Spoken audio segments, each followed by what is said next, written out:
चंद्रपूर जिल्ह्यातील वाढत्या उन्हात ताडोबातील वन्यजीवांसाठी खास तयारी, 617 पाणवठ्यांमुळे प्राण्यांना मिळणार दिलासा। चंद्रपूर जिल्ह्यातील वाढत्या उन्हाळ्याच्या पार्श्वभूमीवर ताडोबा अंधारी व्याघ्र प्रकल्प अंतर्गत बफर विभागात वन्यजीवांच्या पाण्याची गरज भागवण्यासाठी व्यापक नियोजन करण्यात आले आहे। बफर क्षेत्रातील सुमारे 1400 चौरस किलोमीटर जंगल परिसरात एकूण 617 कृत्रिम व नैसर्गिक पाणवठे उपलब्ध करून देण्यात आले आहेत। वन विभागाकडून मिळालेल्या माहितीनुसार या भागात 296 नैसर्गिक जलस्रोत आहेत।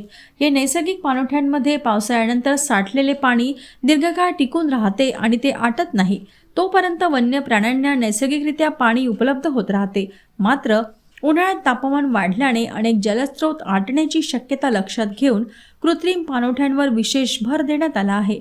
यासाठी बफर क्षेत्रात 321 कृत्रिम पाणवठ्यांचे नियोजन करण्यात आले असून त्यामध्ये सोलार बोरवेलद्वारे पाणीपुरवठा केला जात आहे। विशेष म्हणजे पाणी पुरवठ्यासाठी कोणत्याही वाहनाचा वापर न करता पर्यावरणपूरक पद्धतीचा अवलंब करण्यात येत आहे। याशिवाय 148 मानवनिर्मित तलावांचीही उभारणी करण्यात आली आहे। परिक्षेत्रनिहाय कृत्रिम पाणवठे ताडोबा अंधारी व्याघ्र प्रकल्प बफर विभागामध्ये अनेक कृत्रिम पाणवठे वन्यजीवांसाठी तयार करण्यात आले असून यात चंद्रपूर परिक्षेत्रात 60, खडसंगी येथे 21, मोहर्ली येथे 35, मूल येथे 33, पळसगाव येथे 16, शिवनी येथे 156 याप्रमाणे एकूण 321 पाणवठ्यांचा समावेश आहे।